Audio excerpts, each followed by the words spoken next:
আসসালামু আলাইকুম রহমতুল্লাহি ওবরকাতুহু। সম্মানিত দর্শক, মধ্যপ্রাচ্যে সর্বাত্মক যুদ্ধ শুরু হয়ে গেছে। ইরানের সঙ্গে এবং ইসরায়েলের সঙ্গে যে যুদ্ধটি এতদিন পরোক্ষভাবে চলছিল, খুব সম্ভবত সে যুদ্ধটি অতি দ্রুত এটি সরাসরি যুদ্ধে পরিণত হতে যাচ্ছে। যুদ্ধের যে সর্বশেষ খবর, সে খবর হলো ইসরায়েল সরাসরি লেবাননে আক্রমণ শুরু করেছে এবং 2006 সনে ইসরায়েল এবং লেবাননের যে যুদ্ধ, সেই যুদ্ধে তারা যে শক্তি প্রয়োগ করেছিল ইসরায়েল, তার চাইতে 100 গুণ বেশি শক্তিমত্তা নিয়ে তারা মাঠে নেমেছে। যে কোনো মূল্যে হিজবুল্লাহকে তারা এবার শেষ করবে।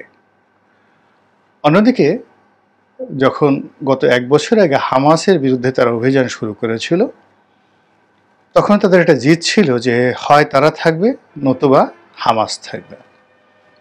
এখন হামাসের কতজন যোদ্ধা মারা গিয়েছেন তার চেয়ে বড় কথা হলো প্রায় 40,000 ফিলিস্তিনি শিশু এবং নারী সেই হামাস যে এলাকা শাসন করত সেই এলাকাতে নিহত হয়েছে ইসরায়েলিদের হাতে।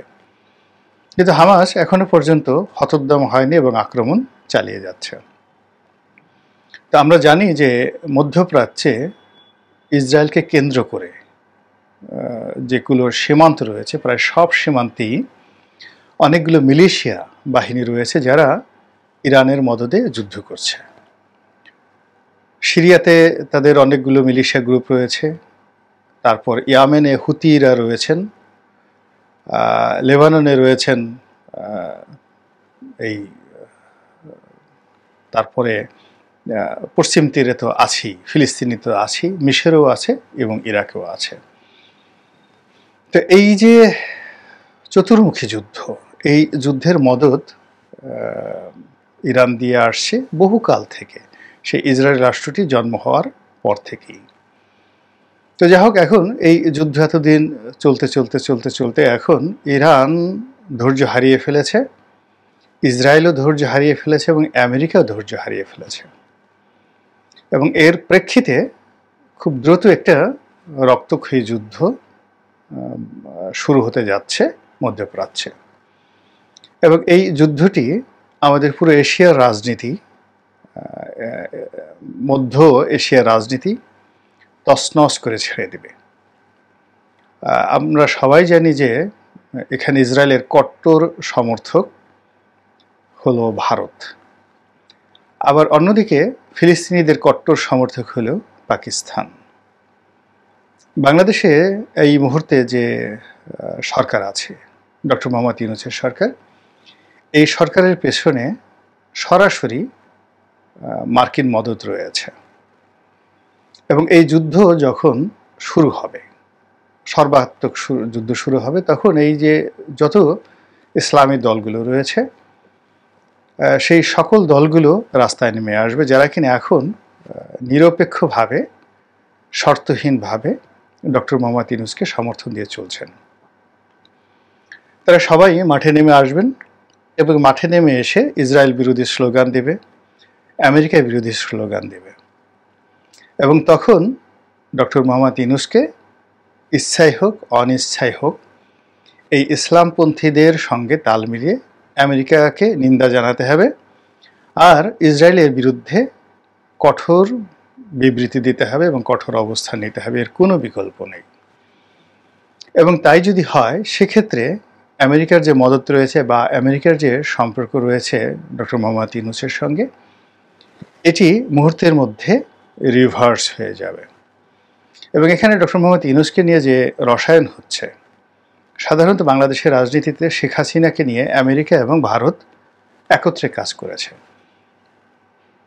শেখ হাসিনার ব্যাপারে আমেরিকার অনেক আপত্তি ছিল, কিন্তু সামহাও ভারত সেটাকে ম্যানেজ করেছে এবং ম্যানেজ করে আমেরিকাকে দিয়েই মূলত 2014, 18, 24 এই নির্বাচনগুলো কিন্তু আমেরিকা করিয়ে নিয়েছে।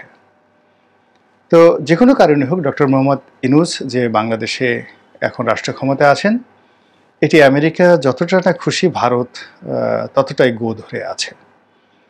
এবং ডক্টর মোহাম্মদ ইউনূসের সর্বনাশ করার জন্য, তার সরকারের ১২টা বাজানোর জন্য ভারত করবে না এখানে কোনো কর্ম নেই, তারা সর্বশক্তি নিয়োগ করবে। এবং আপনারা জানেন যে আমাদের দেশে যে একটা 1/11 হয়েছিল, 1/11টি অমীমাংসিত অবস্থায় রয়ে গেছে। 1/11-এর আগে প্রায় 10 বছর এরশাদ সরকার ছিল বাংলাদেশে। সেই এরশাদ সরকারের সমস্ত যে সিস্টেমগুলো এখনো পর্যন্ত বাংলাদেশের সচল রয়েছে।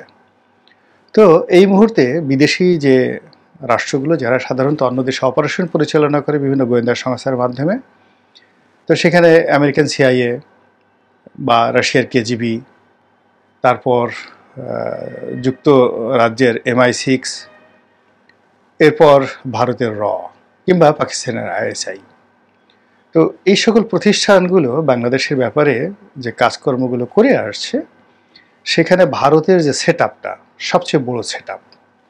এবং আরও বিপজ্জনক ব্যাপার হলো মোসাদ এবং ভারত একত্রে এই বাংলাদেশ নিয়ে কাজ করছে। তো কাজেই যখন মধ্যপ্রাচ্যে একটা সর্বাত্মক যুদ্ধ শুরু হবে, সেই যুদ্ধের ফলে প্রথম যে কূটনৈতিক বিপর্যয়, সেই বিপর্যয় ইউনূস সরকারের বিরুদ্ধে চলে যাবে এবং সামহাও তাকে বাংলাদেশের ইসলামপন্থীদেরকে মোকাবেলা করতে হবে, অথবা তাকে আমেরিকাকে খুশি রাখতে হবে, অথবা তাকে ভারতের একেবারে পরিপূর্ণভাবে, শেখ হাসিনা যেভাবে ভারতের কাছাকাছি ছিলেন, ভারতের বিশ্বস্ত ছিলেন, ভারতের তাবেদার ছিলেন, আরও অনেক কিছু, ডক্টর মোহাম্মদ ইউনূসকে ঠিক সেই কাজটি করতে হবে। এর কোনো বিকল্প নেই, যেটি তার জন্য বা তার সরকারের জন্য এই মুহূর্তে একেবারে অসম্ভব। দ্বিতীয়ত, মধ্যপ্রাচ্য যুদ্ধের ফলে আমাদের অর্থনীতিতে, বিশেষ করে জ্বালানি সেক্টরে মারাত্মক বিপর্যয় তৈরি হয়ে যাবে এবং আমাদের যে জ্বালানি খাত, সেই জ্বালানি খাত নিয়ে আমরা যে বিপদে পড়ব এবং এখানে যে লেনা দেনা রয়েছে, পাওনা রয়েছে, আমরা যেভাবে স্পট মার্কেট থেকে জ্বালানি কিনছি, কাতারের সঙ্গে আমাদের যে লেনা দেনা হচ্ছে, সৌদি আরবের সঙ্গে যে লেনা দেনা হচ্ছে, সব কিছু ওলটপালট হয়ে যাবে। আমাদের ব্যবসা বাণিজ্য এটি হুমকির মুখে পড়বে, জাহাজ ভাড়া বেড়ে যাবে এবং আমেরিকান ইকোনমি ফল করবে। এর ফলে আমাদের যে গার্মেন্টস ব্যবসা, সেটায় ধস নামবে এবং মধ্যপ্রাচ্যে আমরা শ্রমিক রপ্তানি করে সেখান থেকে যে রেমিটেন্স পাচ্ছি, যা দিয়ে মূলত সরকার চলছে, সেখানেও হতাশাব্যঞ্জক কিছু ঘটবে। তো সব মিলিয়ে যে মধ্যপ্রাচ্যের যে যুদ্ধের দামামা, ইরান এবং ইসরায়েলের যে যুদ্ধের দামামা, এটি প্রথমত ডক্টর মোহাম্মদ ইউনূসের সরকারকে এটি আক্রমণ করতে যাচ্ছে, তাদের ভাগ্যের যে বিপর্যয় এটি ঘটাতে যাচ্ছে। দ্বিতীয়ত, আমাদের জন্য হিমালয় সম বোঝা, হিমালয় সমূহ যে সমস্যা, সেই সমস্যা আমাদের জাতির ঘাড়ের উপর চেপে বসতে যাচ্ছে। আল্লাহ আমাদের সবাইকে এই বিপদ এবং বিপত্তি থেকে রক্ষা করুন, হেফাজত করুন। আসসালামু আলাইকুম ওয়া রাহমাতুল্লাহি ওয়া বারাকাতুহু।